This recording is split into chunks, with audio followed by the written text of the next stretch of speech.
अस्सलाम वालेकुम। आज के इस वीडियो लेक्चर में हम एडवर्ब क्लॉजेस पर बात करेंगे। मैं मोहम्मद अफजल राना। मुझे सपोर्ट करने के लिए मेरे यूट्यूब चैनल को सब्सक्राइब करें, मेरी वीडियोस पर कमेंट करें और अगर आपको लगता है कि ये वीडियोस इंग्लिश सीखने में आपकी हेल्प करती हैं तो इन वीडियोस को अपने फ्रेंड्स के नेटवर्क में शेयर करें। चलिए जो बात करते हैं आज के टॉपिक पे, जो कि है एडवर्ब क्लॉजेज। ये एडवर्ब क्लॉज की डेफिनेशन या एडवर्ब क्लॉजेज की डेफिनेशन जो है वो आपके सामने है। इस डेफिनेशन को कंसीडर करें। ऑफ कोर्स आपके पहले से कुछ कॉन्सेप्ट जो है वो होने चाहिए in order to understand this definition as a whole. तो डेफिनेशन क्या है? A clause that functions like an adverb in a sentence, यानी एक ऐसी क्लॉज जो एडवर्ब की तरह से काम करती है एक सेंटेंस में।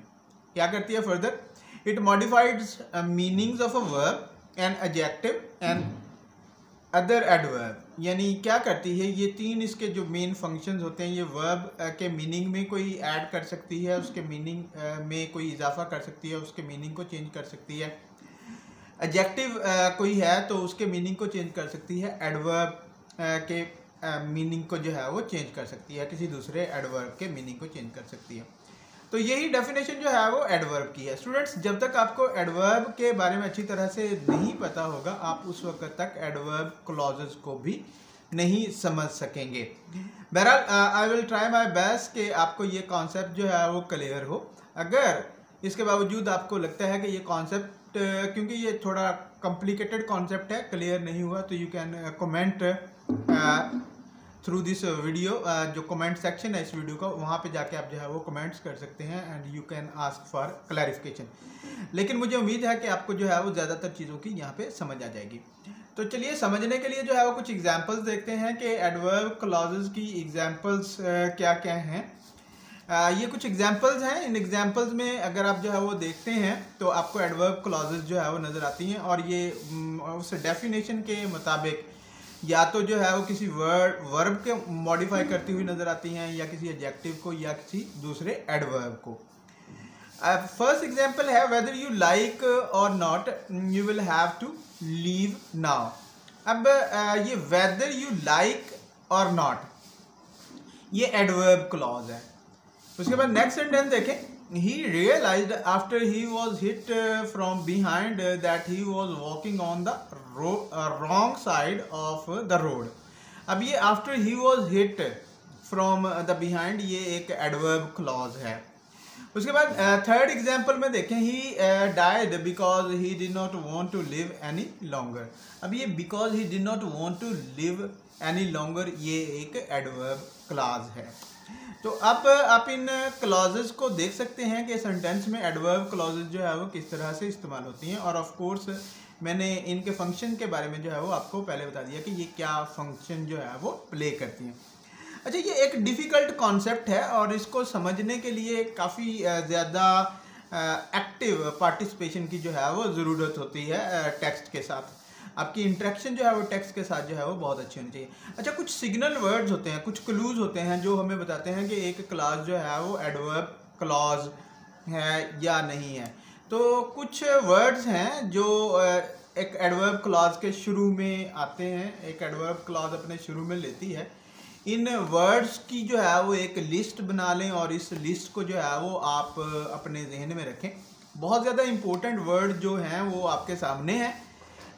आफ्टर है, व्हेन है, until, soon, before, once, while, as, soon as, whenever, by the time, if, whether or not, because, since, as, even though, as if, in order that, in as much, though, although। ये these are some of the words जो हमें signal देते हैं, जो हमें clue देते हैं कि इसके बाद जो है वो कोई एडवर्ब क्लॉज जो है वो आ सकती है।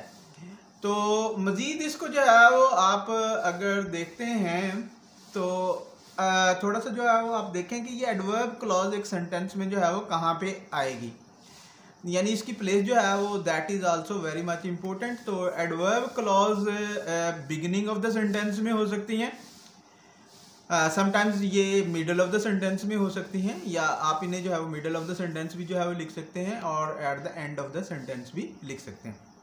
अब हम इन तीनों पोजीशंस पर बात करते हैं कि ये तीनों पोजीशन किस तरह से होती हैं और एग्जांपल्स की मदद से इनको समझने की कोशिश करते हैं। At the beginning of the sentence की एग्जांपल आप जो है वो देखें, after you are given the money you will leave immediately. ये after you are given the money ये ऑफ कोर्स एडवर्ब क्लॉज है और ये जो सेंटेंस के शुरू में आ रही है। When vegetables are picked they are always fresh. अब ये व्हेन वेजिटेबल्स आर पिक्ड ये एक एडवर्ब क्लॉज है और you can see that it is coming at the beginning of the sentence. Next जो इसकी पोजीशन होती है वो मिडल ऑफ द सेंटेंस होती है। Here are examples and you can see them, और आप समझ सकते हैं कि आप इनको इस तरह से यूज कर सकते हैं। I remember as you can see, ये एज यू कैन सी एक एडवर्ब क्लॉज है एंड आप इसे देखते हैं कि ये जो है वो it has been placed in the middle of the sentence.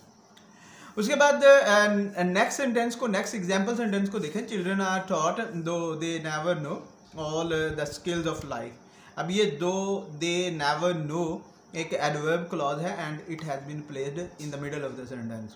अब तीसरी पोजीशन जो एडवर्ब क्लॉज की हो सकती है वो at the end of the sentence होती हैं।